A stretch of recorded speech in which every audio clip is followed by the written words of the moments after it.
Here's some things that I've found that Netflix left out of their Mackenzie Shirilla documentary. As we all know, Mackenzie killed her boyfriend Dom and their friend Davion when she crashed her car going 100 miles an hour. She was convicted and is currently serving 15 years to life in prison. Netflix covered her story in the new documentary called The Crash, but they left a lot of stuff out. The documentary made it seem like Mackenzie and her boyfriend Dom were on their way to marriage. This couldn't be further from the truth. In some reports, it says that Dom was actually planning on breaking up with Mackenzie. She verbally threatened him multiple times, and in one recorded conversation, she threatened to crash her car while driving.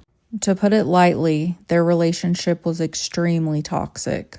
When Mackenzie was first arrested, her mom was in the interview room with her. She and her mom would communicate in a language that no one else could understand. In fact, investigators determined that they were trying to speak Pig Latin to each other so that detectives could not determine what they were saying. There's also recorded jail phone calls of them speaking this same made-up language. Another thing that the Netflix documentary left out is that detectives actually found cell phone data that shows Mackenzie was in the area of the crash days before it actually happened. Prosecutors say that this shows that she was scoping out the area and the route that she would take for the crash. The documentary does touch a little bit on some of the things that Mackenzie does after the crash that shows that she was not a mourning girlfriend. However, they left a lot of it out. Here she is being pushed around in a wheelchair at a concert shortly after the fatal crash. Prosecutors used this photo to show that she was not in mourning. In the documentary, we saw that the defense used her supposed and unproven POTS condition to say that she may have blacked out during the crash. Her mom even testified that Mackenzie has had POTS since she was a child. This is completely unproven and a desperate attempt from the defense to prove motive. Mackenzie was seen multiple times driving around in her mom's car after the accident. If she supposedly had POTS and had just killed 2 people, why would she be driving around?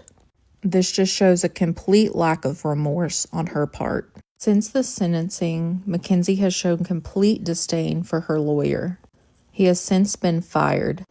The documentary didn't give much context on why, but one of the reasons could be how he handled her appeal right after the verdict. We know that her appeal was denied, but the documentary didn't touch on why. It was denied because her lawyer filed it a day too late. He made some argument that because it was a leap year, it wasn't too late, but that was denied also. So for now, Mackenzie sits in prison, facing up to life. I don't see her getting out anytime soon.